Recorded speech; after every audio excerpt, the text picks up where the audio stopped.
श्रुतिस्मृतिपुराणानाम् आलयं करुणालयं नमामि भगवत्पादं शङ्करं लोकशङ्करं शङ्करं शङ्कराचार्यं केशवं बादरायणं सूत्रभाष्यकृतौ वन्दे भगवन्तौ पुनः पुनः ईश्वरो गुरुरात्मेति मूर्तिभेदविभागिने देह दक्षिणामूर्तये नमः।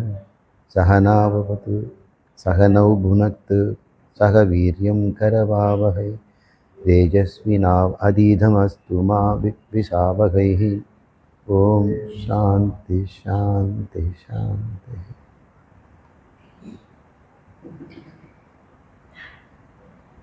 ஸ்ரீ அருணகிரிநாதர் அருளிய கந்தர் அனுபூதியில் இன்று நாம் 38வது அனுபூதியை பார்க்க போகிறோம்.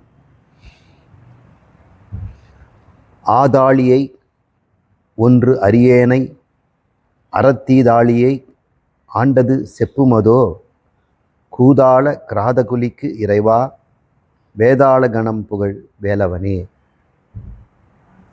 ஆதாளியை ஒன்றறியேனை அற தீதாளியை ஆண்டது செப்புமதோ கூதாள கிராத குலிக்கிறைவா வேதாள கணம் புகழ் வேலவனே.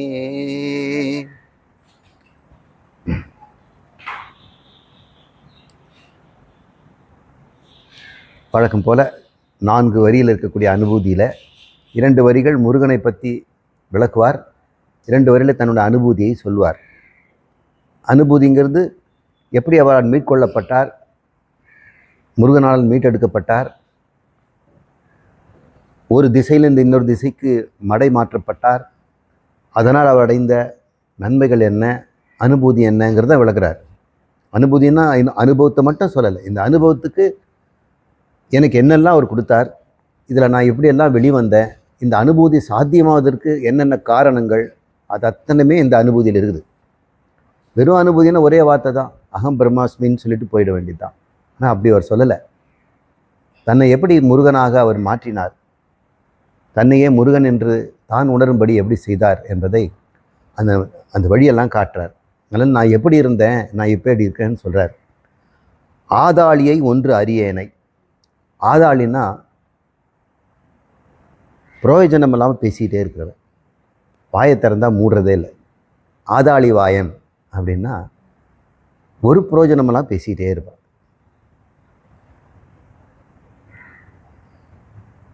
கிளாஸில் ஒருத்தன், என்னுடைய ஸ்டூடெண்ட்டு சிவகுமார், அவன் பேர், ஏதாவது பேசிக்கிட்டே இருப்பான். சினிமா நடிகர் மாதிரி ஏதாவது ஒரு நடிகரை இமிட்டேட் பண்ணிகிட்டு இருப்பான், வாயவே மூடவே மாட்டான், ஓயாமல் பேச்சு. அப்புறம் இவனுக்கு ஏதோ ஒரு உள்ளுக்குள்ளே தூண்டுதல், அவனுக்கு அது கொட்டி தீக்கணும் அப்படின்றது இருக்கிறதுனால கதை எழுது அப்படின்னு சொன்னேன். கதையெல்லாம் எழுதிட்டு வந்தான். அதை எப்படி எழுதுனான்னா, அந்த காலத்தில் ஒரு 82 85லலாம் எப்படி கதை போக்க அது மாதிரிலாம் எழுதிட்டு வந்தான். நீ நல்லா தான் செய்கிற, ஒரு நாடகம் எழுதி கொண்டு வா அப்படின்னு அந்த ஆதாளி வாயனை. அவன் சரி, இந்த குடிபோதையினால் குடும்பம் எப்படி சீரழிது அப்படின்னு ஒரு நாடகத்தை எழுதி கொண்டு வாங்க. நல்லா இருந்தது. அப்புறம் சில மாற்றங்கள்லாம் செய்த பிறகு சென்னையில் ஒரு மாணவர்களுக்குள்ள நாடக போட்டி விழா இருந்தது. அது என்னவோ அந்த சீசனில் அப்போ வந்தது. இவனையும் அனுப்பி வச்சேன். அப்போ அவன் சென்னைக்கு போகிற அளவுக்கு பொருளாதாரம் இல்லை. இப்போ என்கிட்ட இருந்த ஒரு மோதிரத்தை கழட்டி கொடுத்துட்டேன். அப்போல்லாம் நான் தங்கெல்லாம் போட்டிருப்பேன். ஒரே ஒரு தங்கம் என் உடம்புல இருந்தது. அது எங்கள் அம்மா எனக்காக கொடுத்தாங்க. நீ இதை கையில் என் நினைவாக வச்சுக்கோ அப்படின்னு. எல்லாருக்கும் என்ன கொடுத்துருக்கேன், உனக்கு ஒன்றுமே நான் தரலை அப்படின்னு எனக்கு கொடுத்தாங்க. எனக்கு இன்னும் அது ஒரு உடம்பில் பிடிக்காத ஒரு பொருள் வச்சுட்ருக்கிற மாதிரி இருந்தது. அம்மா கோச்சிக்குவாங்களேன்னு வச்சுட்டு இருந்தேன். அதை பயன்படுத்தி அவங்க பேசி முதல் பரிசும் வாங்கிட்டு வந்துட்டான். வாங்கிட்டு வந்து நகையை மீட்டு எனக்கு கொடுத்துட்டான். அந்த 5000 ரூபாய் பரிசில் முதல் பரிசு. அதன் பிறகு அவன் சினிமா டைரக்டராக மாறிட்டான். அப்படி தான் இந்த ஆதாளி வாயனா அருணகிரிநாதர் இருந்தார். நீ எதையாவது உளறி கொட்டிக்கிட்டே இருக்கிறிய, என்னை பற்றி பாடு அப்படின்னு ஒரு முருகர் பணிச்சார். அப்படியே சொல்லெல்லாம் பாடும்படி கவிதையாக கொட்டும் வரம் பெற்றேன் அப்படின்னு காளிதாஸ் சொல்கிறாளே, பிறப்புற்றேன் காளியிடம், பேசும் பேச்செல்லாம் கவிதையாய் கொட்டும் வரம் பெற்றேன் அப்படின்னு பாடுறான். அதுபோல் இந்த ஆதாளி வாயனை மடைமாற்றம் செய்தோம்னா அதே ஒரு பெரிய ஒரு வெற்றி பெறும். இப்போ அவர் என்ன செய்கிறார் எனக்கு தெரியல, ஆனால் அருணகிரிநாதர் என்ன பண்ணார் பாருங்க. ஆதாளியை ஒன்று அரியணை, ஒரு புரோஜனம் இல்லாமல் வம்பு பேச்சும் தேவையில்லாத பேசிக்கிட்டே இருக்கக்கூடிய, யாரையோ புகழ்ந்து பாடி எழுதியிருக்கிறார். கவிதை எழுதுகிற வல்லவர் தான் அவர். உருப்படியாக ஒன்றும் செய்யலையே அப்படின்னு சொல்லி அந்த ஒன்றும் அறியாதவனை அறத்தீது ஆளியை, தீத ஆளின்னாக்கா, ஆளின்றது இப்போ வந்து ஆளுமை உடையவன். இப்போ நோயை உடையவனுக்கு நோயாளிங்கிறோம்ல, நோயை ஆள்றானா என்ன, அவன் நோயில் மாட்டிக்கிட்டு இருக்கிறான். அதனால் நான் வந்து நோயாளின்னு போட மாட்டேன், நோயர் அப்படின்னு போடுவேன். நோயர்னா இங்கிலீஷில் நோயரில். அப்போ ஒரு பல்கலைக்கழக ஆசிரியர் ஒருத்தர் இருந்தார். நீங்கள் தான் முதல் ஆள் நோயாளின்னு சொல்லாமல் நோயர்கள் அப்படின்னு போட்டிருக்கீங்க, அதுதான் உண்மையான தமிழ் அப்படின்னு பாராட்டினார். நோயை ஆளக்கூடுவன், அப்போ தான் நோயாளி. ஆளுபவன் தான் நான். இப்போ இவன் தீதாளிங்கிறார். கெட்டது மட்டும்தான் எனக்கு தெரியும், அதைத்தான் நான் ஆண்டுகிட்டு இருந்தேன் அப்படின்னு அந்த தீதாளியை ஆண்டு கொண்டானே, மடை மாற்றி என் வழியில் சேர்த்து கொண்டானே, அது எப்படி நான் வாயால் சொல்லுவேன், சுப்பு மது அப்படின்னு தன்னுடைய மாற்றத்தை அவர் சொல்கிறார். ஹேபிட்ஸ் டை ஹார்ட் அப்படிங்கிறாங்க. பழக்கங்கள் அவ்வளோ சீக்கிரம் அழிவதில்லை, பழக்கங்கள் அவ்வளோ சீக்கிரம் முடியாது. Habits die hard. பாறையிலும் கோழி சீக்கும் அப்படின்னு, பழக்கம் கொடிது, பாறையிலும் கோழி சீக்கும் அப்படின்னு எங்கள் அப்பா சொல்லுவார். அது என்ன பார்த்தேன்னா, பாறையில் எதுவும் விளக்க வேண்டியதில்லை, அது கோழிக்கு என்ன பழக்கம், காலால் அப்படி சீச்சிட்டு தானியங்களும் புழுவும் வெளியே வந்ததுன்னா அதை பொறுக்கி எடுக்கும். பாறையில் தெளிவாகவே இருக்குது, இருந்தாலும் அந்த பழக்கம் போகாது. பாறையிலும் கோழி சீக்கும், பழக்கம் கொடிது அப்படின்ற ஹேபிட் ஃபார்மிங். இந்த மனமும் ஹேபிட் ஃபார்மிங். அந்த ஹேபிட் ஃபார்மிங் வந்துடுச்சுன்னா, ஹேபிட் ஃபார்மிங் என்ன, பழக்கத்தை பழக்கி விட்டுறது. அதுக்கு அபியாசம் வேணும். அதுக்கப்புறம் நம்மளை அது வந்து கேட்கறதில்ல, இந்த மனமோ எதுவோ அதுக்கு என்ன வேணுமோ அது பாட்டு செய்துட்ருக்குறோம். இப்போ நம்ம ஒரு வேலையை உள்படியாக செய்யும்போது நம்ம உடம்பு தன் வேலையை செய்யலாம் இல்லை. டெய்லருங்கெல்லாம் கால் மிதிச்சேது, கைகள் வந்து துணி அப்படியே தள்ளிக்கிட்டே இருது, ஒரு விரல் அதை வந்து மடித்து கொடுத்துக்கிட்டே இருக்கிறாங்க, அப்படியே ஒரு மீட்டராக தச்சிட்டு இருக்கிறாங்க, பாட்டு வந்து காதில் கேட்டுட்டு இருக்கிறாங்க. அதே மாதிரி கார் ஓட்டுறவங்களும் கரெக்டாக பிரேக் போடுறாங்க, சிக்னல் நிற்கிறாங்க, டேர்ன் பண்ணுறாங்க, ஸ்வைவல் ஆகும்போது கரெக்டாக அதை ஸ்டேரிங்கை வந்து ஸ்டடி பண்ணுறாங்க. எதையுமே அவங்க யோசிக்கிறது பழக்கம். சைக்கிள் ஓட்ட பழகிறோம், சமைக்க பழகிறோம், பாட பழகிறோம். பழக்கம் நல்லது தான். ஆனால் அந்த மனம் எதற்கு பழக்கப்பட்டதுன்னு பாருங்கள்.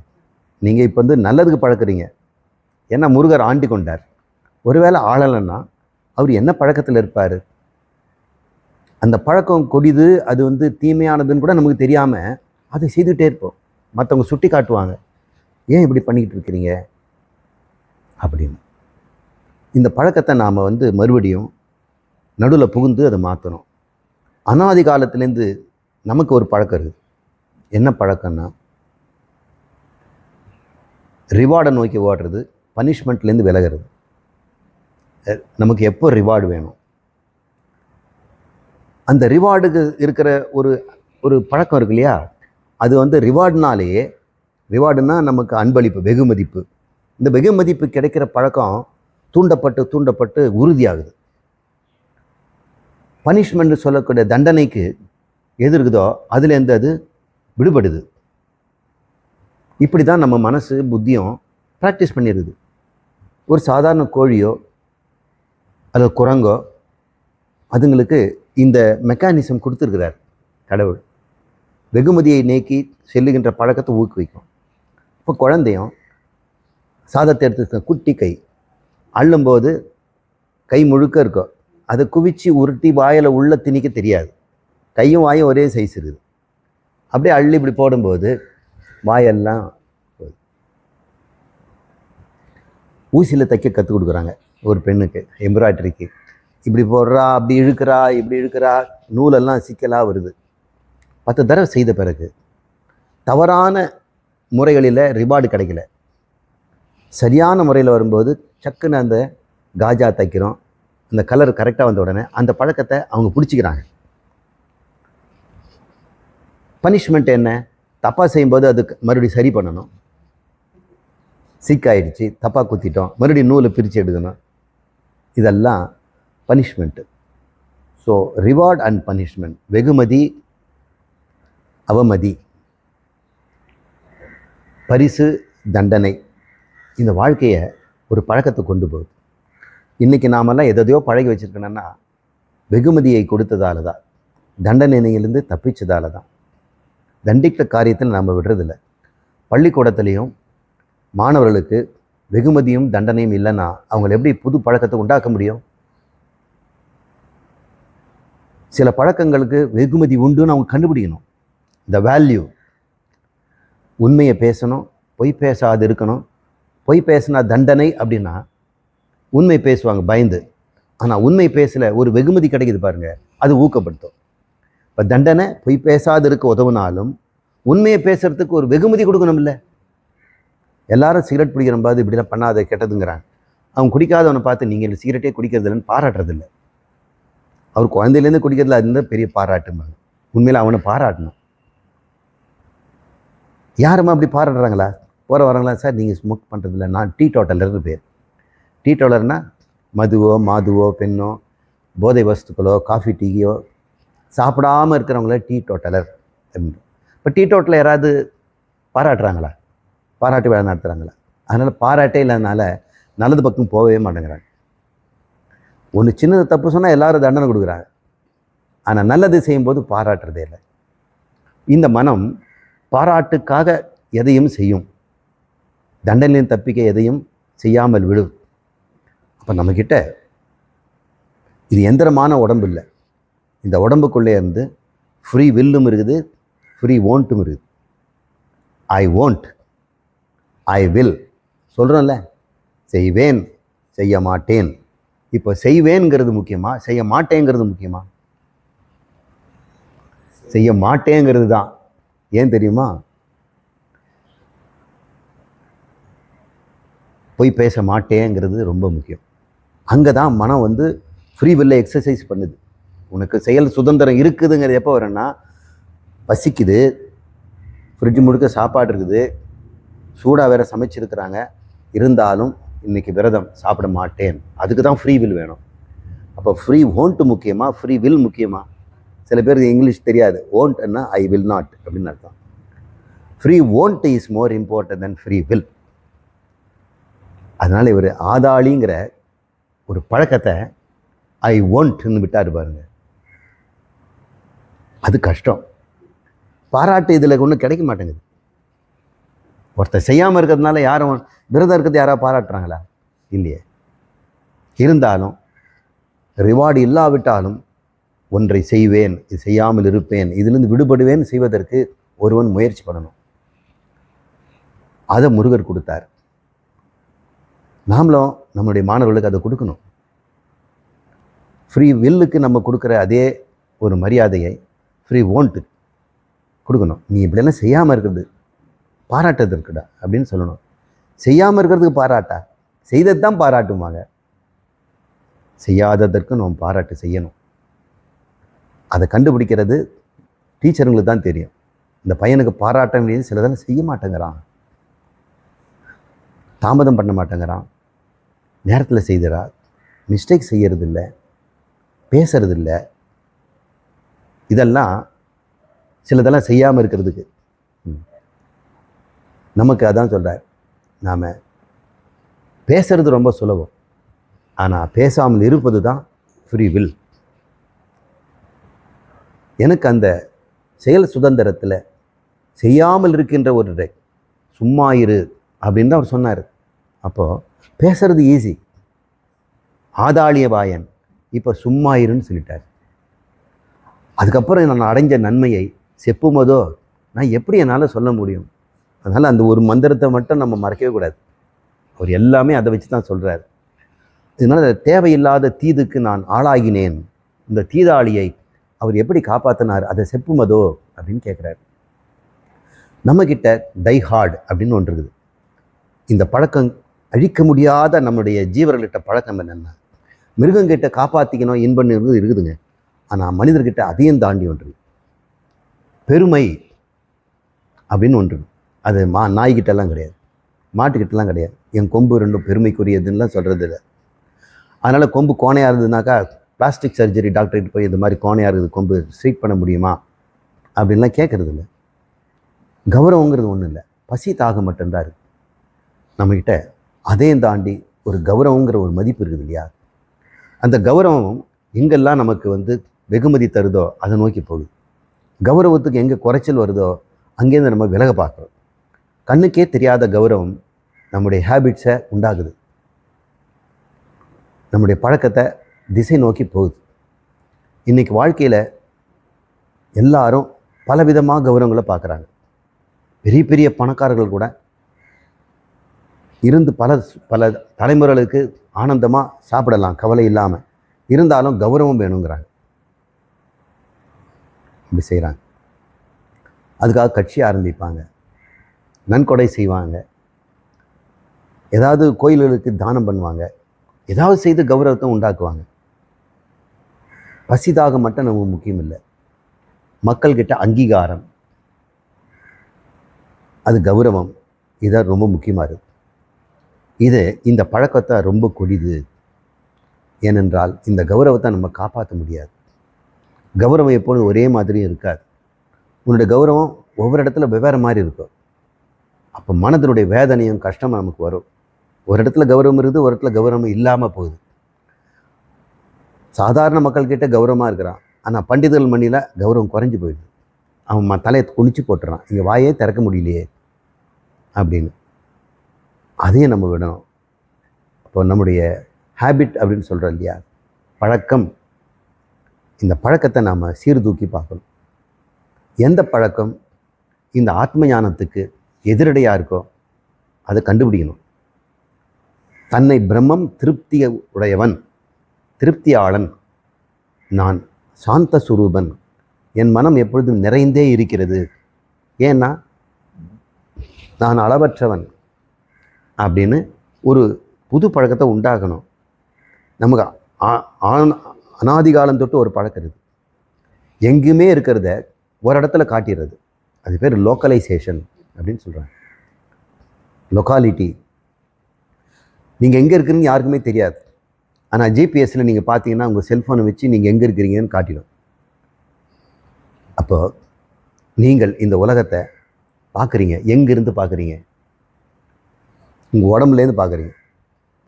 அப்போ நீங்கள் உலகத்தை பார்ப்பதாலேயே எங்கும் இருக்கின்ற உங்களுடைய நிலையை இங்கு மட்டும் இருக்கிறேன்னு சுருக்குது பாருங்கள். இந்த பழக்கம் உங்களுக்கு கெட்ட பழக்கம்னு தெரிஞ்சுதா? இது என்ன சார் கெட்ட பழக்கம்? ஆத்மா அளவற்றது, எங்கும் இருப்பது. ஆனால் நீ என்ன சொல்கிற? நான் இங்கிருந்து பார்க்கிறேன், இங்கிருந்து அனுபவிக்கிறேன்னு சரீரத்தை தான் நீ சொல்கிற. அனாதி காலத்தில் பிரம்ம ஞானம் வந்த பிறகும் நாம் சரீரத்திலிருந்து தான் உலகத்தை பார்க்குறோம். அதனால் சரீரம்தான் நான் அப்படிங்கிறது நம்முடைய கெட்ட பழக்கம். சரி, இது ஒரு கெட்ட பழக்கமாக இருக்குது. கெட்ட பழக்கம் தெரியாமலே அதை பழகி வச்சிருக்கிறோம். இந்த சரீரத்தை காப்பாற்றுறதுக்கும் இந்த சரீரத்துக்கு வர கேடு நலன்களுக்கு நாம் முக்கியம் கொடுக்குறதும் நாம் இந்த லோக்கலைசேஷன் தானே, இண்டிவிஜுவலைசேஷன் தானே, தனித்துவம் தானே, வேஷ்டித்துவம் தானே. அப்போ அந்த சமஷ்டி நிலை வரணும்னா எங்கிருந்து பார்க்கிறேன், யாராக பார்க்கிறேன் அப்படின்னு நம்ம ஒரு பழக்கத்தை மாற்றணும். இது வரைக்கும் இங்கிருந்து பார்க்கிறேன், தேவதத்தனாக பார்க்கிறேன், இது இருக்குதா இல்லையா? இப்படி தான் சார் எல்லாம் பார்க்குறாங்க. அது விபரீத பார்வையப்பா, அது கெட்ட பழக்கம்பா. கெட்ட பழக்கமா சார்? அதாவது ஆத்மாவுக்கு அது கெட்ட பழக்கம், உனக்கு அது கெட்ட பழக்கம். எனக்கு ஒன்றும் கெட்ட பழக்கமாக தெரியல சார், நீ இதுலேருந்து விடுபடு பார்க்கலாம் அப்படின்னு. எதுக்கு சார் கெட்ட பழக்கம்னு சொல்லிட்டு அப்புறம் விடுபடணும் வேற சொல்கிறீங்க? பிரம்மஞானம் அப்படி சொல்லுது.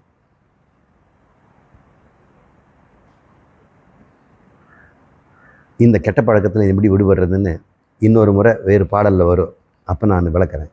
இப்போ ஆதாளிவாயன் தீதாளியை எப்படி ஆட்கொண்டான் என்றதை நான் விளக்குவேன் அப்படின்னு சொல்கிறார். இப்போ முருகர் யார்? இப்போ அடுத்தது 2 வரி எப்பவுமே முருகனுக்கு அலாட் பண்ணிடுவார், 2 வரி இவருக்கு. கூதாளம் அப்படின்னா அது ஒரு மலர், கூதாள மலர். அது காட்டில் தான் வசிக்கும், மஞ்சள் கலரில் இருக்கும், கொன்றைன்னு சொல்லலாம். சில பேர் அதை பூவை இதழ்கள்லாம் எடுத்து பறித்து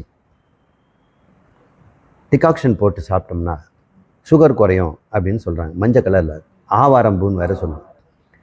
அதுக்கு கூதாளம் பேர். அந்த கூதாளத்தை தலையில் வச்சு அழகுபடுத்துகிறாங்க. நம்மளாம் அது தலையில் வச்சுக்க மாட்டோம், அவனுக்கு அதுதான் கிடைக்குது. கிராத குலிக்கு, கிராதன்னா கொடூரமானவர்கள், கொலை செய்பவர்கள், வேடர்கள். குலம்னா அந்த கூட்டம், அந்த குலிக்கு, குலிங்கிறதுக்கு கிராத குலி, அந்த குலத்தில் இருப்பவன். கூதாள மலர்களை தலையில் சூடுகின்ற பழக்கத்தையுடைய இந்த வேட்டுவ குலத்திற்கு இறைவா, ஏன்னா முருகன் தானே உங்களுக்கு குறிஞ்சி நில மக்களுக்கு முருகன், இறைவா வேதாள கணம் புகழும் வேலவனே அப்படின்னு சொல்றார். இங்கே வேதாளன்னா பேய்கள்னு அர்த்தம், ஆவிகள். அதுக்கு கூட உன்னை பாடுமா அப்படின்னு எனக்கு முன்னாடி இருந்த ஆச்சாரியர்கள் எல்லாம் வேதாளங்களும் கூட கை தட்டினா அவர் ரசிப்பார் அப்படின்னு ஒரு விளக்கம் சொல்கிறாங்க. நான் அப்படி சொல்ல, வேதத்தை ஆள்பவர்கள் என்ன இங்கேருந்து ஆதாளி தீதாளின்னு வந்தால் வேதத்தை ஆள்பவன் வரணும். இந்த இடத்துல வேதாளன்னு ஆவியை சொல்லாது. வேதத்தை ஆளுகின்ற சுத்த பிராமணர்கள், அவர்களுக்கு கூட்டம் புகழும் வேலவனே அப்படின்னு இன்னும் ஒரு விளக்கத்தை நம்ம கொடுக்குறோம். இது வரைக்கும் யாரும் அப்படி சொன்னதில்லை. இப்படி ஒரு ரெக்கார்ட் பண்ணிக்குவோம். வேதாளன்னா பேய்கள்லாம் நடமாடுதுன்னு. அடுத்த பாட்டல்.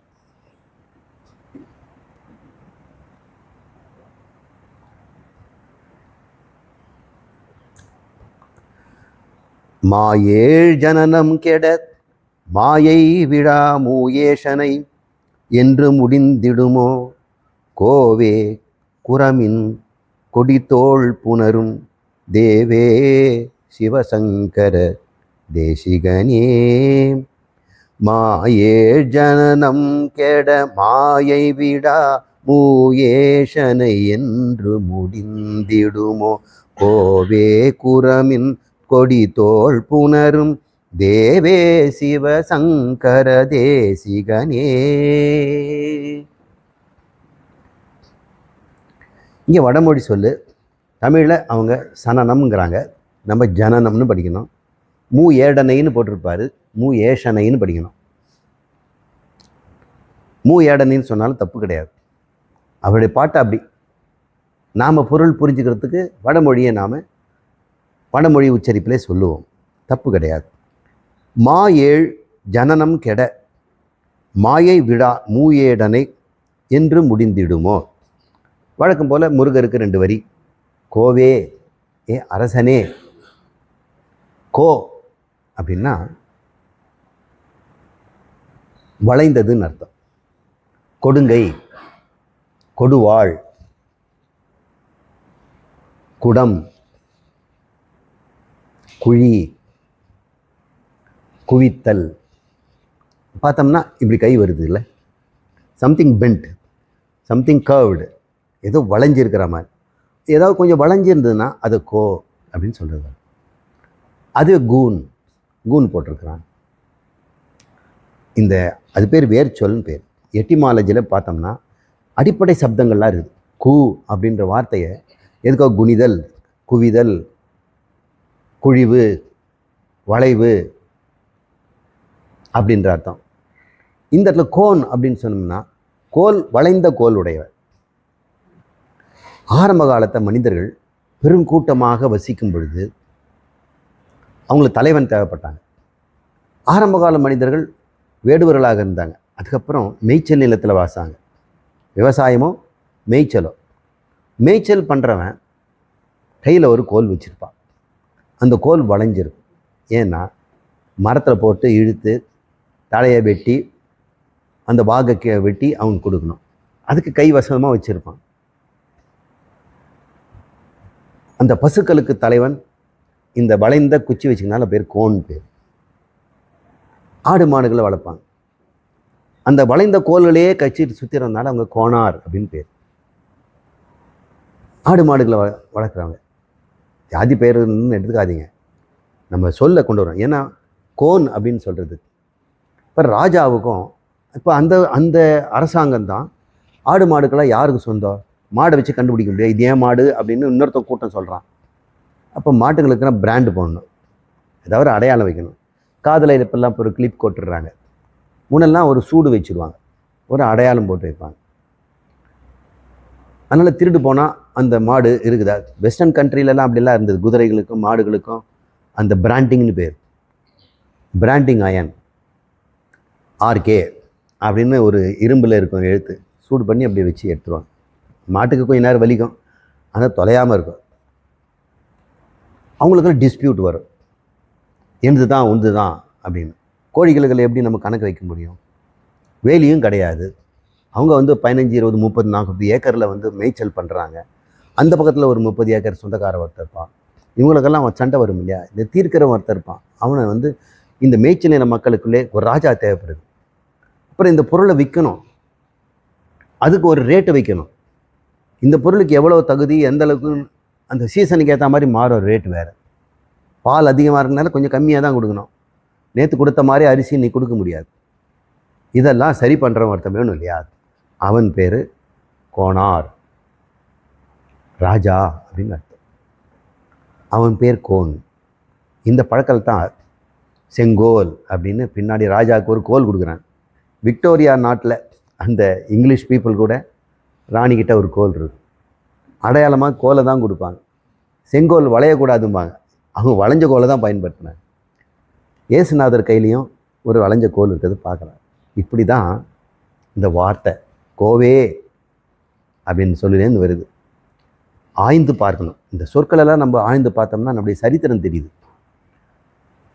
மின் கொடி, குரத்தி என்ற வள்ளியின் மின்னல் போல மெல்லிய கொடி இடையுடையவளே, அவருடைய தோள்களை கட்டி தழுவு என்ற தேவே.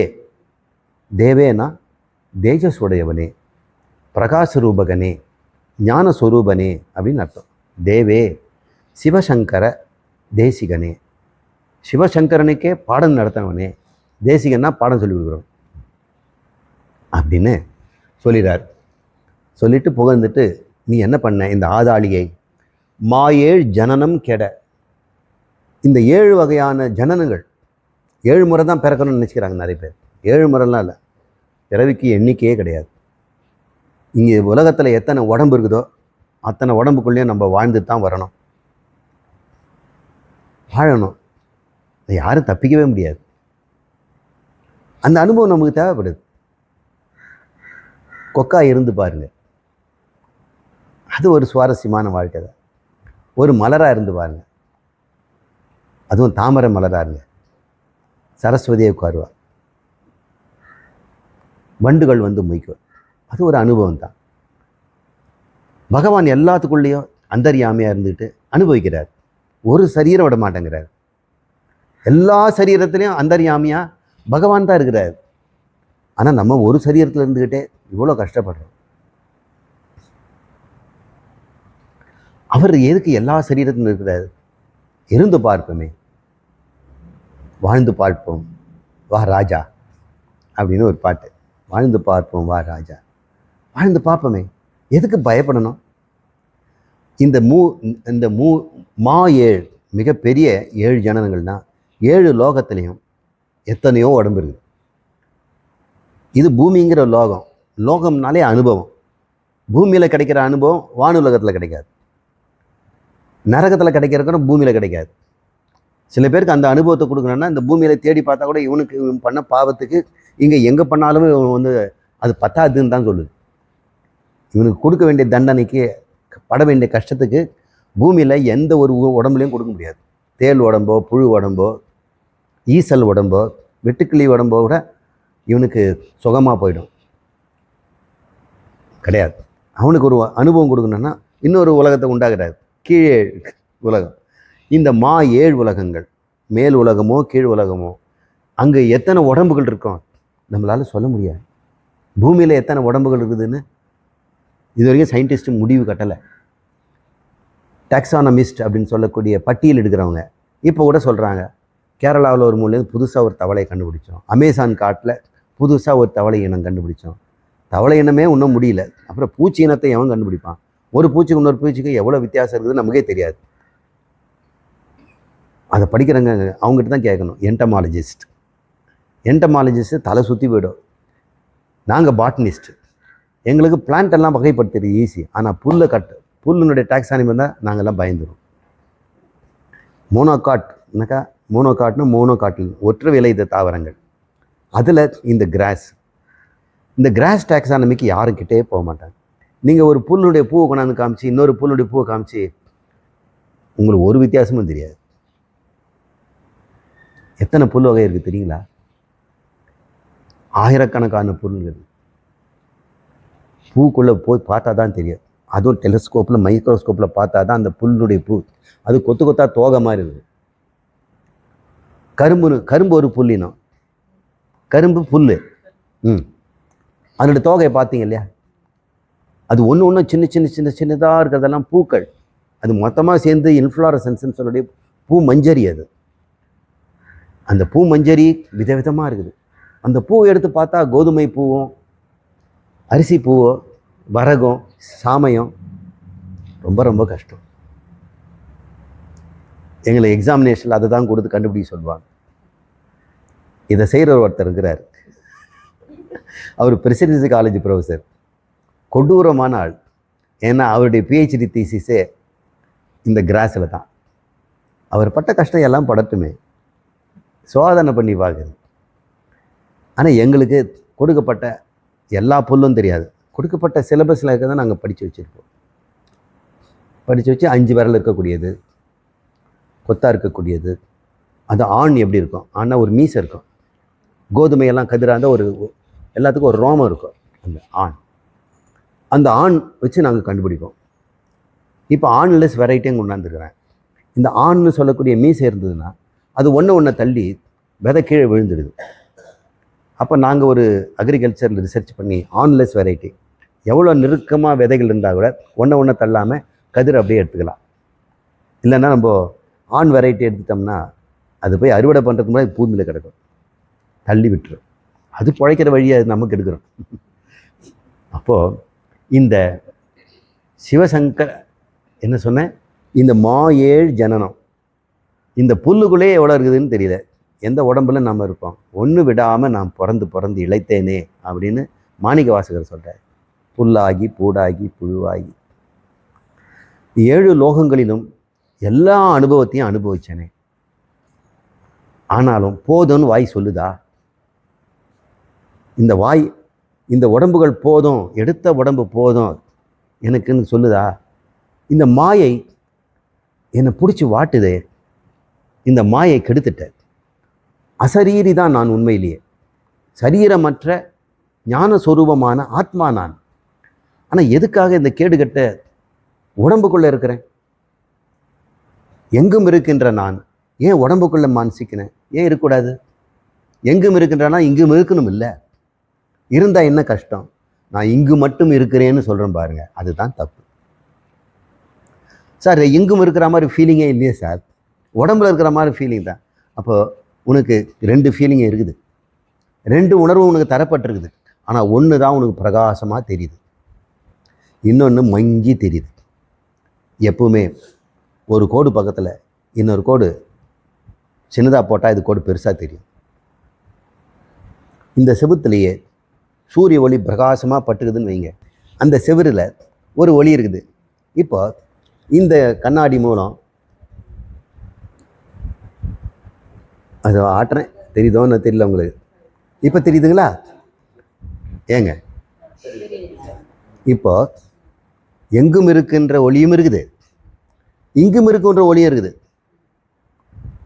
இப்போ உங்களுக்கு எது பிரகாசமாக தெரியுது? அதே மாதிரி எங்கும் இருக்கின்ற ஆத்மா இங்கு இருக்கும்போது டபுள் ஆத்மா ஆயிடுது. ஒன்று, எங்கும் இருக்கின்ற ஆத்மா நான், அது தான். ஆனால் இங்கு இருக்கின்ற மனதிலையும் அது பிரதிபலிக்குது. இப்போ டபுள் எஃபெக்ட் இல்லை? அப்போ நீங்கள் ரெண்டு ஒளியில் எதை நீங்கள் பார்த்துட்டு இருப்பீங்க?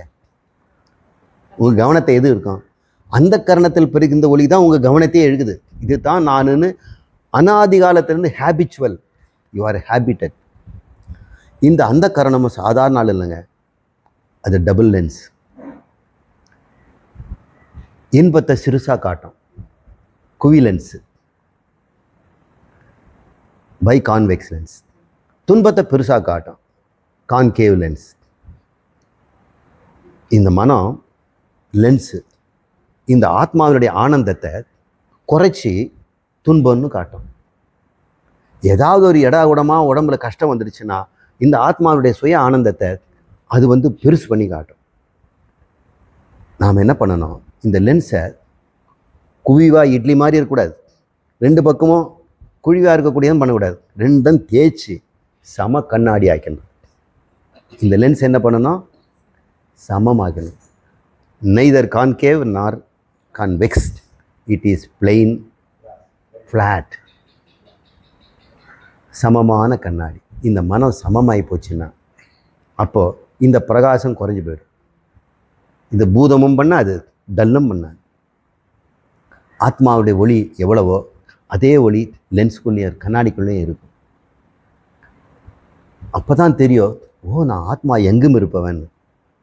இந்த பூத கண்ணாடி பண்ண ஒரு சேட்டையினால் நான் இங்கே இருக்கிறேன்னு நினச்சிக்கிட்டு இருந்தேன். ஏன்னா நான் ஆத்மாங்கிறது உணர்வு இல்லையா? எனக்கு உடலுக்குள்ளே இருக்கிற உணர்வு தான் அதிகமாக இருக்குது, தவிர உடலில் வெளியே இருக்கிற உணர்வு எனக்கு இல்லவே இல்லை. அப்படி ஒரு உணர்வே யாருக்கும் கிடையாது. இது தான் ஹேபிட், டைஹார்டு ஹேபிட். இதை வளர்க்க தான் பார்க்குறோம். இந்த லென்ஸை எவ்வளோ குவிக்க பார்க்குறோம், எந்த லென்ஸை எவ்வளோ குழிக்க பார்க்குறோன்றது முயற்சி பண்ணியிருக்கிறோம்ல. we are all lens grinders. Lens grinders. இந்த கிரைண்டிங்கை விடுங்க, தட்டையாக இந்த இன்ப துன்பங்களை சமமாக பார்க்கின்ற ஒரு நிலை வந்துடுச்சுன்னா அப்போ ஆத்ம பிரகாசம் நான் இருக்கிறேன்னு காட்டும். இது வரைக்கும் இந்த மாயா கண்ணாடி தான் சொல்கிறார். இந்த மாயா கண்ணாடி அது விட மாட்டேங்குதே.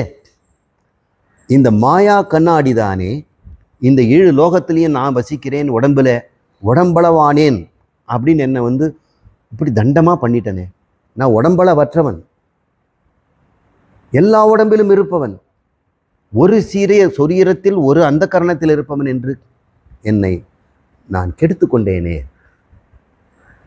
எப்போ இந்த பழக்கம் எனக்கு விடும்? இந்த பழக்கத்தை என்ன மாற்று பழக்கம்? So you have to rehabilitate. You are habitually ஆனந்தம் சீக்கிங் பர்சன். பழக்கமாகவே நம்ம எதை தேடுறோம்? ஆனந்தத்தை தேடுறோம். நீ தேடும் ஆனந்தம் நீயே அப்படின்னு நமக்கு தெரியல. பழக்கம் விட மாட்டேங்குதே. இல்லை, என்கிட்ட ஆனந்தம் இல்லை, அதை நான் வெளியிருந்து பெறுவேன்னு சொல்லி இந்த லென்ஸு தானே உன்னை பூதாகரம் பண்ணி கொடுக்குது. ஸோ மனம் என்கின்ற இந்த பூத கண்ணாடி, மாய கண்ணாடி என்னை எப்பொழுது விடும்னு கேட்குறார். இந்த ஜனனங்களுக்கு காரணமான, அல்லற்ற பிறவிகளுக்கு காரணமான இந்த கண்ணாடி எனக்கு எப்படி மாயத்தன்மையை விட்டு தொலையும்? அந்த மாயினுடைய பீடிக்கையிலேருந்து நான் விடுபடுவேன் அப்படின்னு அதனால் எனக்கு என்ன ஆச்சு? இந்த அந்தக்கரணங்கிற இந்த மாய கண்ணாடி ஆத்மாவையே நெளிய வச்சும் சுழிய வச்சும் குவித்தும் பெருக்கியும் இப்படி எல்லாம் சேட்டை பண்ணிச்சே. அதனால் என்ன ஆச்சு தெரியுங்களா? எனக்கு 3 ஏஷனைகள் வந்துடுச்சு. ஏஷனைகள் உடையவனாக, ஏஷனைன்னா ஆசைகள், தாகம், லாங்கிங்ஸ். இங்கிலீஷில் லாங்கிங் அப்படின்னு. ஏன் இப்படி தாபத்தில் இருக்கிற? 3 தாபங்களை என்ன தகிக்குது. அது என்ன? புத்திரேஷனை, வித்தேஷனை, லோகேஷனை அப்படின்னு சொல்கிறாங்க. 3 ஏஷனைகள். இந்த 3 ஷா போடக்கூடாதுன்னு டா போட்டிருக்கார், ஏடனைங்கிறார். ஏஷனை ஏடனை. அது எப்படி சொல்லணும்னா, ஒரு மனிதனுக்கு எப்பொழுதுமே பொருள் தேவைப்படுது, பொருள் உடையவனாக இருக்கணும். அப்படின்னால இந்த வித்தேசனைன்னு ஒன்று உண்டார். வித்தம், வித்துனா பணம், வித்தம்னா பணம்.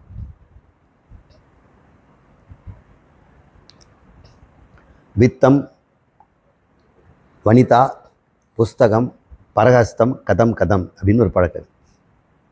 வித்தம்ங்கிற பணமும், புஸ்தகங்கிற ஒரு பொருளும், வனிதாங்கிற மனைவியையும் பெண்ணையும் இன்னொருத்தன் கையில் கொடுத்துட்டோம்னா கதம் கதம், மறந்துடு. பொண்ணை கல்யாணம் கட்டி கொடுத்துட்டியா, மறந்துடு. புஸ்தகம் லோன் வாங்கிட்டானா, இது வரைக்கும் திருப்பி கொடுத்த யாரும் இல்லை. பணம் போனால் வராது. அதில் வித்தம்னு சொல்லலாம். வித்தம், புஸ்தகம், வனிதா, பரஹஸ்தம் இன்னும் கையில் போயிடுச்சுன்னா கதம் கதம் அப்படின்னு சொல்லுவாங்க. அப்போ வித்தம்ங்கிறது பொருளாசை. அது பொருள் என்ன செய்யுது, நமக்கு பாதுகாப்பை தருது. அப்புறம் புத்திர ஆசை. புத்திரன்னு ஒரு நாகரிகமாக சொல்கிறாங்க. ஆண் பெண் உறவாசை, காமம். அதுக்கு புள்ள தானே கிடைக்குது, அதனால் ஒரு அடையாளமாக புள்ள பெற்றுக்கணும் அப்படின்னு சொல்லிக்குவாங்க. பெண் ஆசை, முதல்ல பொன் ஆசை, பணம், அப்புறம் பெண் ஆசை, அப்புறம் லோகேஷனா, உலகங்களெல்லாம் சுற்றி பார்க்கணும். இந்த அனுபவம் வேணும், அந்த அனுபவம் வேணும், இந்த அனுபவம் வேணும். எங்கே வண்டி அப்படியே தள்ளிட்டு போகிறீங்க, இங்கே தானே வழக்கமாக சாப்பிடணும். பக்கத்தில் இன்னொரு ஹோட்டல் திறந்துருக்கிறாங்க, ஒரு போய் பார்த்துருவோம் இவன் என்ன தான் செய்திருக்கான் எல்லாம் சொல்கிறாங்க அப்படின்னு அசிப்பட மாட்டாங்க. சரி, அங்கேயாவது நிரந்தரமாக சாப்பிடானா கிடையாது.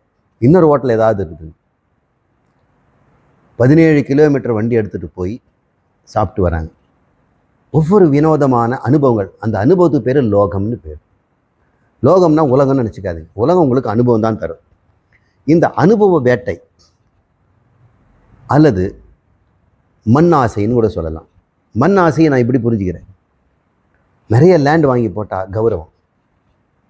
எவ்வளவு தான் படிச்சிருந்தாலும் நிறைய லேண்ட் வாங்கி போட்டவனுக்கு ஒரு கௌரவம் இருக்குது. இப்போ கௌரவம்னு ஒன்று இருக்குல்ல, அது ஒரு சுகம் தருது. அந்த கௌரவத்துக்கு ஒரு ஆசை. இந்த 3 ஆசைகள், வித்தேஷனை, புத்திரேஷனை, லோகேஷனை, மண், பெண், பொன். நியூஸ் பேப்பரில் கிரைம் என்ன படிங்க, இந்த 3க்குள்ளே தான் இருக்குது. ஜேம்ஸ் ஹார்ட்லி சேஸ்ன்னு ஒரு எழுத்தாளர் இருந்தார். ஒரு 115 புக்கு எழுதியிருக்கிறார். ஒன்று விடாமல் படிச்சிருக்கிறார். 115 படிச்சு அவனை ஆராய்ச்சி பண்ணி பார்த்தேன். இவன் கதையில் எப்பவுமே சுவாரஸ்யம் இருக்குதே, எதை வச்சு இவன் கிரைமை ப்ரூவ் பண்ணுறான். ஒவ்வொரு கதையிலையும் ஒரு விதமான மர்டர். ஒருத்தனை கான்கிரீட் சிமெண்ட்டில் போட்டு தூணில் வச்சு கட்டிடுவான். இன்னொருத்தன் டைவிங் பண்ணுற மாதிரி போய் வானத்துலேருந்து ஜன்னல் வழியாக பிடிச்சி வெளியே போட்டு போயிடுவான், யாருன்னே தெரியாது. இப்படி விதவிதமாக கொண்டு இருக்கான். ஹைஜாக்குங்கிறத அவன் தான் கண்டுபிடிச்சான். ஹைஜாக்குன்ற வேர்டே ஜேம்ஸ் ஹார்ட்லியே வச்சான். அப்போ அவன் கதைகளெல்லாம் ஆராய்ச்சி பண்ணி பார்க்கும்பொழுது எங்களுக்கு ஒரு லிட்டரரி சொசைட்டின்னு இருந்தது, காலேஜில் நான் ஆரம்பித்து வச்சுருந்தேன். இப்போது இந்த எழுத்தாளர்கள் எதை மையமாக வச்சு எழுதுகிறாங்க அப்படின்னு பார்க்கும்போது எல்லா கிரைமுமே பெண் சம்பந்தமாகவும், பணம் சம்பந்தம், பேங்க்கு கொள்ளை, இன்சூரன்ஸு கொள்ளை அடிக்கிறது, யாரோ ஒரு கிழவனுக்கு கல்யாணம் பண்ணுற மாதிரி ஆசை காட்டி அவனுக்கு விஷம் கொடுத்து அவனுடைய இன்சூரன்ஸ் பணத்தை இப்படி பண்ணுறது, இப்படி தான் கதைகளை புனைகிறான். மண், பெண், பொன், அதை தான் அவர் சொல்ல. ஏஷனை என்று விடுமோ, என்று முடிந்திடுமோ. இதுக்கெல்லாம் என்ன காரணம்? மாயா கண்ணாடி ஆகிய இந்த அந்த கரணத்தில் ஒரு ஹேபிட், ஒரு பழக்கம், முடியா பழக்கம். அந்த பழக்கம் என்ன? ஹோர்டிங், தேடு தேடு, பதுக்கி வை, சேர்த்து வை, நாளைக்கு உதவும். பழைய பேப்பர்லாம் மடித்து வை. சில பேப்பர் வீட்டில் பழைய மேகசின்ஸ் எல்லாம் கடைக்கு போடாமல் கட்டுக்கட்டாக வச்சுருக்கிறார். தூசியாக இருக்குது. பழைய கண்ணாடி பாட்டில்கள், எழுதாத பேனாக்கள், ஓடாத கடிகாரங்கள், காலி டப்பாக்கள், தேஞ்சு போன செருப்புகள், பல்லு இல்லாத சீப்புகள், தூக்கியவே போடலை. நான் பார்த்ததெல்லாம் வரிசை சொல்கிறேன். ஒரு வீட்டில் பார்த்தேன். ஜன்னலுக்குன்னு ஒரு இருக்கும் இல்லையா மேடை, அது முழுக்க 1000 பொருள் இருக்கு. என்னைக்கோ எடுத்த ஃபோட்டோ, அது சட்டம். அப்புறம் ஒரு காலத்தில் வேலை செய்த டேப் ரெக்கார்டர், அது இப்போ வேலையே இல்லை, பட்டன்லாம் அடிங்கி உடஞ்சிருது, அது இல்லை, போடலை. அதை பார்த்துக்கிட்டே இருந்தேன். அவர் பார்த்தார். நான் சிங்கப்பூர் போயிருக்கும்போது 25 இயர்ஸ்க்கு முன்னாடி வாங்கினேன். சிங்கப்பூரில் வாங்கிட்டு வந்தார். ஏன் இதை விட மாட்டேங்கிறாங்க? அதனால என்ன கிடைக்குது அவங்களுக்கு? ஹோர்டிங். எதையும் தூக்கி போட மனசே கிடையாது. அது ஒரு மனநோய். சில ஹேபிட்ஸ் இருக்குது, அவங்க மனசுக்குள்ள அந்த ஹேபிட் இருக்குது. ஆச்சரியமாக இருக்குது. 6ஆம் நம்பர் 5ஆம் நம்பர் வந்ததுன்னா என் மகனுக்கு உடனடியாக சாவு அப்படின்னு நினைக்கிறாங்க. ரோட்டில் போகும்போது ஒரு காரோ லாரியோ 6ஆம் நம்பர் வந்துடுச்சுன்னு சொன்னால் நிறுத்திடுவாங்க, ஒரு ஜபம் பண்ணுவாங்க. அப்புறம் அடுத்து வேறு 4, 3 வந்தால் தான் வண்டி எடுப்பாங்க. இல்லைன்னா மகனுக்கு பிரச்சனை, யாருக்கோ ஏதோ பிரச்சனை வந்துடும்.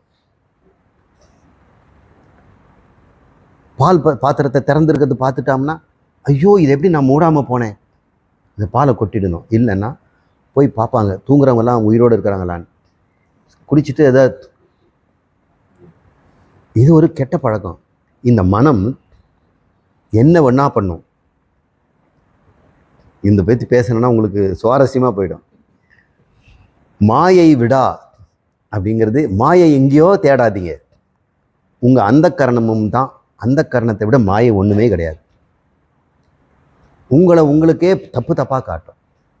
என் வீட்டு கண்ணாடி என் முகத்தை காட்டவில்லை. என் முகத்தை நான் போய் பார்க்குறேன், நான் என் முகமே இல்லை. ஆத்மா நான். மனம்ங்கிற கண்ணாடியில் பார்த்தா கோணல் மானலாக காட்டுது. நீங்கள் பார்த்துருக்கீங்களா ஹாரர் கண்ணாடிகள்லாம்? சில இடத்துல வளைஞ்சு கிளைஞ்சிருக்க போனால் ஒரே சிரிப்பாக இருக்கும். நம்ம சிரிப்பு பத்தாதுன்னு வேறு அங்கே உள்ளுக்குள்ளே ஒரு சிரிப்பு போட்டு விட்டுருப்பான். அதையும் கேட்டுட்டு எல்லாரும் சிரித்து சிரித்து புண்ணாயிடும்.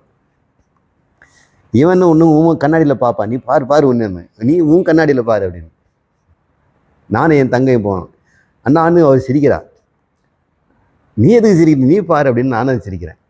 அங்கே என்னை தவிர வேற என்னென்னவோ அங்கே காட்டுது. இந்த அந்த கரணமும் 3 ஏஷனைகள் என்ற ஒன்று பலியாக்கி, இதுக்கு தீனி போடுவதே என் வாழ்க்கையாக்கி எத்தனை உடம்புகளை எடுத்தேன். அவர் கண்டுபிடிச்சிட்டார் பாரு. உடம்பு காரணம் 3 ஏஷனைகள், மண் பொன் பெண். இந்த மாயக்கண்ணாடியில் எப்போ விடுமோ அப்படின்னு முருகா என்னை விடுவிச்சிட்டேன்றாரு. அடுத்த பாட்டு பார்ப்போம்.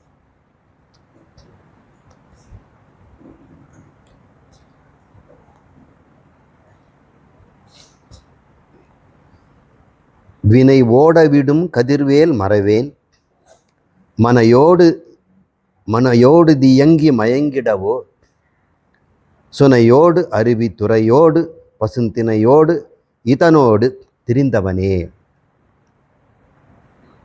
வினை ஓடவிடும் கதிர்வேல் மறவேன், மனையோடு தியங்கி மயங்கிடவோ, சுனையோடு அருவி துறையோடு பசும் தினையோடு இதனோடு திரிந்தவனே. இங்கே தத்துவத்தை வேற இடத்துல காட்டுறார். முதல் 2 தன்னை பற்றி சொல்கிறார். இது வரைக்கும் ஆதாளி எப்படி ஆனா, ஈசனைகளை எப்படின்னு எனக்கு முடிச்சு கொடுத்தா. அப்புறம் என்னாச்சு? அதனால் வந்த அத்தனை வினைகளும் என்னை விட்டு ஓடும்படி, ஒரு வினையும் என்கிட்ட வரல. அப்படின்னா என்ன? சும்மா இருன்னு சொல்லிட்டாரு. விளையாட ஆரம்பிச்சிட்டேன். வினைகள் இல்லை. விளையாட்டு வேற, வினை வேற. விளையாடாத வினையாயிடும்னு சொல்கிறோம். இப்போ விளையாட்டுக்கு வினைக்கும் ஏதோ இருக்குது இல்லை. விளையாட்டை யாரும் தப்புன்னு சொல்கிறது, வினையாயிடாதபடி பார்த்துக்கடா அப்படின்னு தான் சொல்கிறாங்க. அப்போது உலகத்தில் நாம் விளையாடலாமா வினையாடலாமா? ரெண்டு சவுண்டு வேறே மாதிரி. விளையாடலாமா வினையாடலாம். வினையாடிட்டினா பாவ புண்ணியம் வந்துடும், விளையாடிட்டுனா பாவ புண்ணியம் கிடையாது. விளையாட்டில் என்னங்க பாவம் இருக்குது? வாங்க செஸ்ஸில் உட்காருங்க, உங்கள் சோல்ஜர்லாம் வெட்டுறேன், பாபின்னு சொல்லுவீங்களா? ராஜாவை மறைஞ்சிருந்து தாக்குற, குதிரையில் முட்டுறேன், பிஷப்பால் வந்து குத்துறேன், கோட்டையால் நிறுத்தி நகர முடியாமல் பண்ணிட்டேன். நான் நிறைய சமயத்தில் கோட்டையை வச்சு நகர முடியாமல் பண்ணுவேன். அந்த சதுரத்தில் இப்படி எப்படி போக முடியாது. தூரத்தில் பிஷப்பை நிற்க வச்சுடுவேன், குதிரையை கொண்டாந்து வச்சுடுவேன், நகரவே முடியாது. இந்த பக்கம் போனால் கோட்டை, அந்த பக்கம் போனால் ஆங்கிளில் அவர், நேர்கோட்டில் இவர், இந்த எந்த ஆங்கிளில் 4 பக்கமும் போக முடியாது, குதிரை வெட்டிடுவான். நல்லா தானே இருக்குது. வா நாளைக்கு விளையாடலாங்கிறேன். ஆனால் பணம் வச்சு விளையாடி பாருங்கள், வினையாயிடும். இதுவே இன்டர்நேஷ்னல் போட்டின்னு வந்துடுச்சுன்னா எவ்வளோ சூழ்ச்சிகள் நடக்கும், என்னென்ன பண்ணுவாங்க. கிரிக்கெட் மைதானத்தில் என்னென்ன பண்ணுறாங்க உங்களுக்கே தெரியும். பாக்ஸிங்கில் எப்படி காசு கொடுத்து தோக்க வைக்கிறாங்க, பெட்டு கட்டுறாங்க. எல்லாமே குதிரை ஓட்டத்தை ரசிக்கலாம், ஆனால் காசு கட்டிட்டோம்னா வினை. விளையாட்டுக்கு வினைக்கும் என்னங்க வித்தியாசம்? முடிவு எப்படி இருந்தாலும் ஏற்பேன் என்றால் விளையாட்டு, முடிவு இப்படி இருக்க வேண்டும் என்று முடிவு கட்டினால் அது வினை. அப்போ பகவான் சொல்கிறாரு, முடிவை என்கிட்ட விட்டுடு, கர்மத்தை மட்டும் செய் அப்படிங்கிறார். அதான் கர்ம யோகம். கர்ம யோகத்தில் இருக்கவன் விளையாடுறான். லாப நஷ்டம், சுக துக்கம், வெற்றி தோல்வி சமமாக பார்த்துக்கிறார். வா விளையாடும், வெற்றியோ தோல்வியோ உனக்கு வந்தாலும் எனக்கு வந்தாலும் நம்ம 2 பேரும் கை கொடுத்து விளையாடுவோம். விளையாட்டில் ஒரு சுவாரஸ்யம் இருக்குது, அது பேர் கிரீடைன்னு பேர்.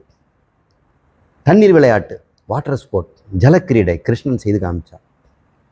இன்றைக்கும் இந்த கலராக பொடியை தூவி தண்ணியை பீச்சடித்து ஜலக்கிரீடையான்னு செய்து விளையாடிட்டு தானே இருக்கோம். அன்றைக்கி ஆண் பெண் உயர்வு தாழ்வு படிச்சும் பார்க்குறாங்களா? வடநாட்டில் அது கொண்டாடுறாங்கல்ல. அதுக்கு என்ன பேருங்க? ஹோலி பண்டிகை. இட் இஸ் ஹோல், முழுமையாக இருக்குது, எந்த குறையும் இல்லை, வெக்கமில்லாமல் இருக்கிறாங்க. எல்லார் மேலேயும் போடுறாங்க, எல்லார் மூஞ்சும் ஒரே மாதிரி இருக்குது, எல்லார் மூஞ்சில சாயம். அது கிரீடை. என் மூஞ்சில் கறி பூசிட்டாங்கிறான். அதே மாதிரி ஒரு செம்புள்ளியும் கரும்புள்ளியும் குத்தி கழுதியில் உட்கார வச்சா அதோட செத்தான், ஊருக்குள்ளே தலைய மாட்டான். ஐயா இது வேஷன் போட்டுக்கூடாது. இப்போ விளையாடு, வினையாடாது. விளையாட்டினால் பாவ புண்ணியங்கள் கிடையாது. அப்போது ஒரு ஜீவன் முக்தன் இந்த உலகத்தில் இதே சரீரத்தில் அதே பூத கண்ணாடி மனசையும் கொண்டு அவன் விளையாடுகிறான், ஆனால் வினையாடுவதில்லை அப்படின்னு சொல்கிறார்.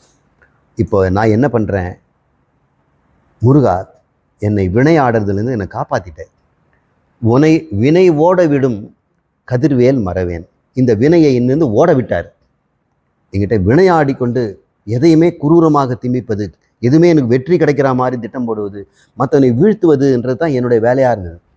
இப்போ விளையாட்டில் கூட மற்றவனை வீழ்த்துறது தான் எனக்கு முக்கியம், பாக்ஸிங்லேயோ கத்தி சண்டையிலையோ குதிரை ஓட்டத்துலையோ. ஆனால் அங்கே எனக்கு சந்தோஷம் அவனை காப்பாற்றுறதுல இருந்தார். ஒருத்தர் இருந்தான், அவன் பேர் லாங் லேஸ்ன்னு பேர்,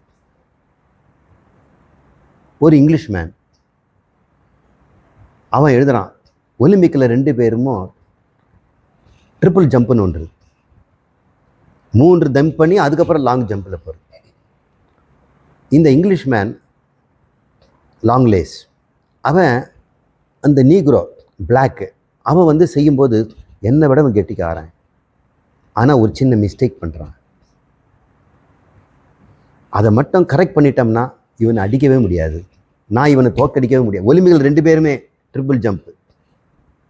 அவன் என்ன பண்ணான்னு தெரியுங்களா?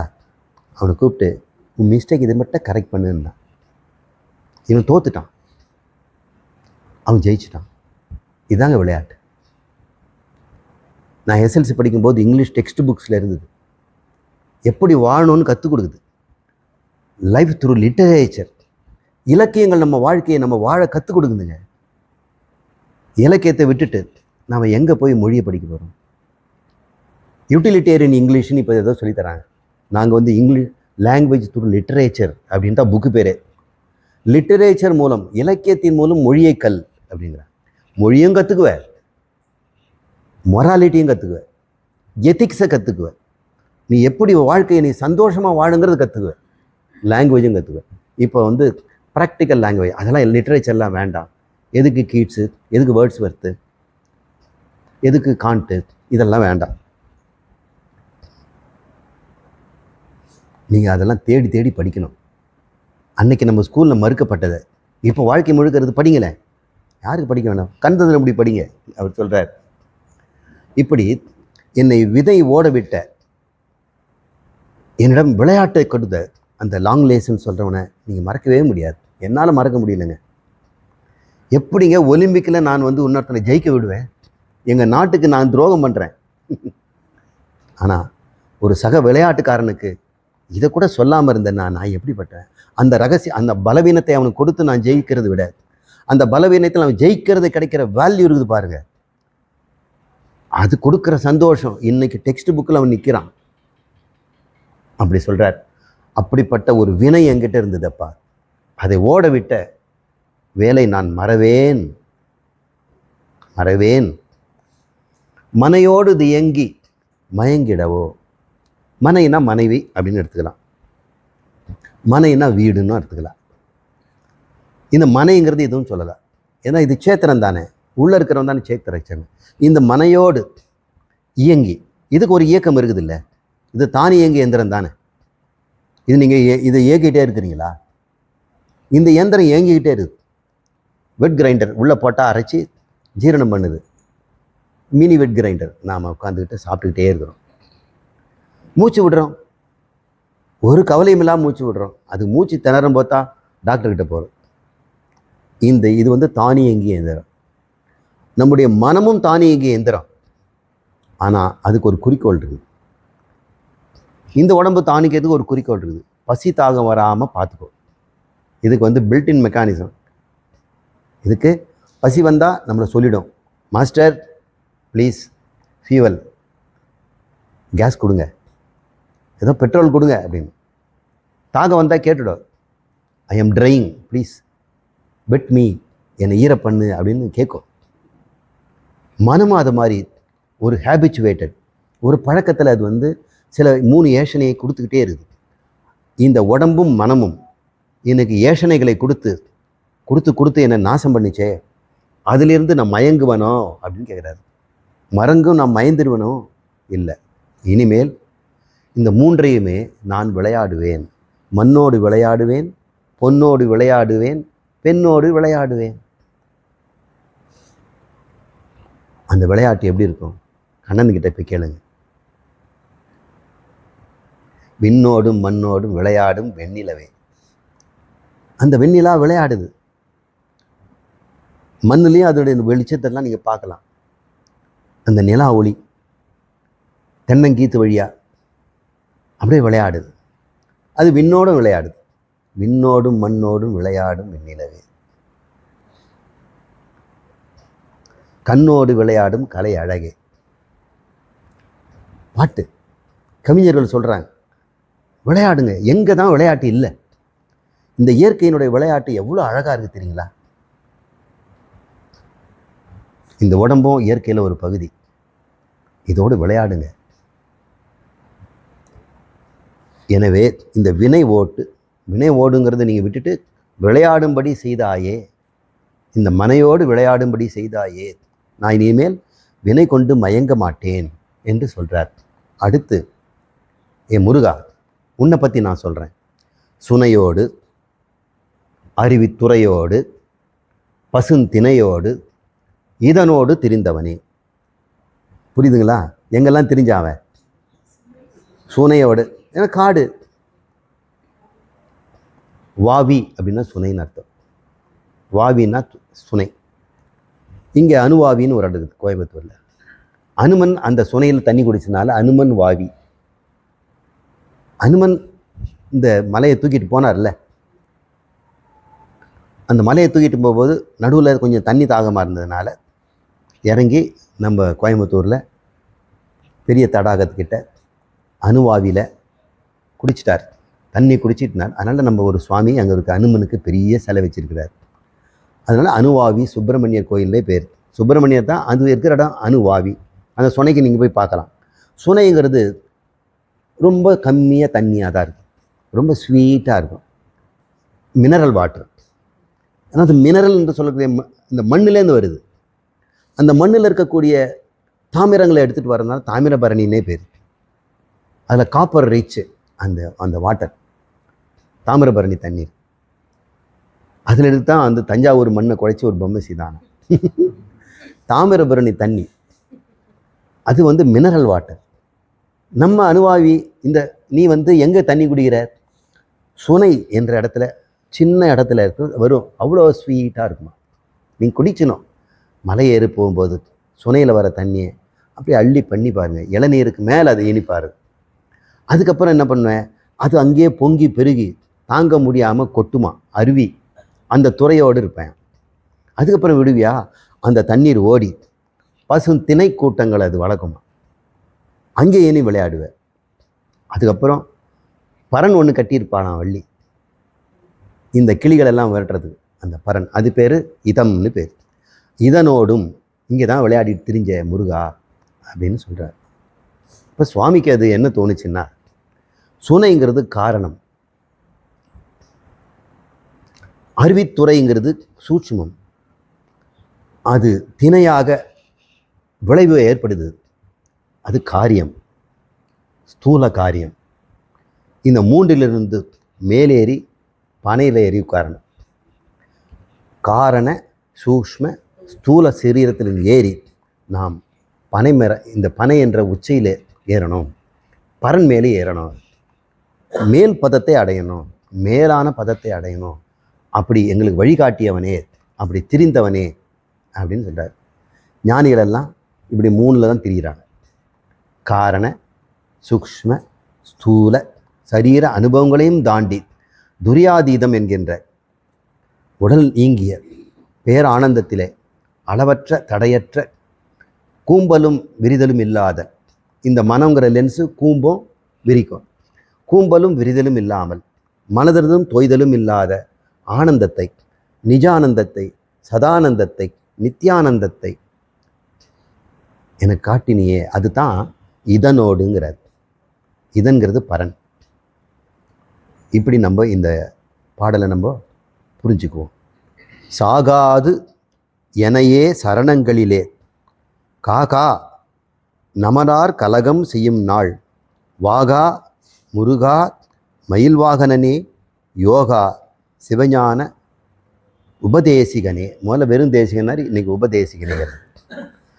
சாகாதெனையே சரணங்களிலே காகா நமனார் கலகம் செய்யும் நாள் வாகா முருகா மயில் வாகனனே யோகா சிவஞான உபதேசிகனே.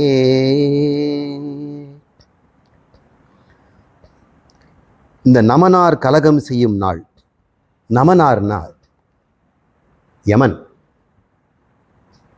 யமன் ஒரு கலகம் பண்ணுவான், நாள் குறிச்சிட்டு போயிடுவான். நமக்கு கொஞ்சம் ரகசியமாக தெரியும், நாள் வந்துடுச்சு போல்றது. பெரியவங்கெல்லாம் சொல்லுவாங்க, வாவான்னு கூப்பிடுறாங்க, கண்ணுக்கு தெரியுறாங்க, எங்கள் தாத்தா நிற்கிறார், எங்கள் ஒன்று விட்ட அம்மாவுடைய மாமாவை நிற்கிறார், அங்கமாக நிற்கிறாங்க, காணுமே, போகிற நாள் வந்துடுச்சு. இன்னொருத்தர் சொன்னார், எனக்கு 2வது சனி வந்துடுச்சு. ஒரு வாழ்க்கையில் ஒரு சனி வரும் வாழ்நாள், 2வது சனி வந்ததுன்னா ஆயுள் முடிய போகுது. இல்லை இந்த சனிக்குள்ளே, இந்த சனி தசைக்குள்ளே நான் இருக்க மாட்டேன் அப்படின்னு ஒரு மரண எண்ணம் வருது. அதை கலகம் செய்யும் நாள் அப்படிங்கிற மரணம் பயம் வரும். அந்த மரண பயம் எப்படி வருமோ, என்று வருமோ என்று நமக்கு ஒரு கலக்கம் வந்துடும். நான் தூங்கும்போது போயிட்டேன்னா நல்லா இருக்குமே, யாருக்கும் தொந்தரவு கொடுக்காமல் இருக்குமே. அந்த அம்மா ஒரு பெத்தம்மா இருந்தாங்களே, அவங்க வயிற்றால போய் கந்தல் கந்தலாகி கேட்பாரற்று அந்த மருமகளெல்லாம் சீமாறு கால தண்ணியை ஊற்றி கழுவி அதை கொண்டே உடம்பையும் கழுவி ஒரு கட்டையை புரட்டு போடுற மாதிரி புரட்டி பின்பக்கத்தில் பக்கெட்டில் தண்ணியை கொட்டி இப்படியெல்லாம் சாவேணும் கண்ணால் பார்த்துருக்குது. ஒரு மனித உடம்புக்கு இவ்வளோதான் மரியாதையா? அந்த பெத்தம்மானா பெரிய அம்மா. எத்தனையோ பெண்களுக்கு பிரசவம் பார்த்தாங்க. பிரசவம்னு வந்துடுச்சுன்னா தொண்டையார்பேட்டைக்கு போய் பெத்தம்மா கூட்டிகிட்டு வா அப்படின்னு என்ன சொல்லுவாங்க. நான் ராயபுரத்தில் தொண்டையார்பேட்டைக்கு போய் அந்த பெத்தம்மா கூப்பிட்டு வருவாங்க. அது மெல்ல ஆடி ஆடி ஆடி என்னோட வரும். அப்புறம் மடியிலேருந்து எதாவது சாப்பிட கொடுக்கும். வெறுங்கையோடு வராது. அப்புறம் கூட்டிகிட்டு வருவேன். என் கையாலேயே அவங்கள கூட்டிகிட்டு வந்து எத்தனையோ பெண்களுக்கு எங்கள் தெருவில் மருத்துவம் பார்த்தது நான் பார்த்துருக்கேன். ஆனால் அந்த பெத்தம்மா வாழ்க்கை கலகம் செய்யும் நாள் என்று வருமோ, அதுலேருந்து என்னை காப்பாற்று காங்கிறார். காக்கா இல்லை, காத்து விடுன்னு 2 முறை கேட்குறார். சாகாது எனையே இப்படி செத்து போகும்படி செய்யாதே, மரணமில்லா பெருவாழ்வு நான் பெறட்டும். ஜனனமில்லா பெருவாழ்வு கூட கேட்கல. மாயே ஜனனம் கெட, மரணமே வேண்டாம், நான் இருக்கணும்.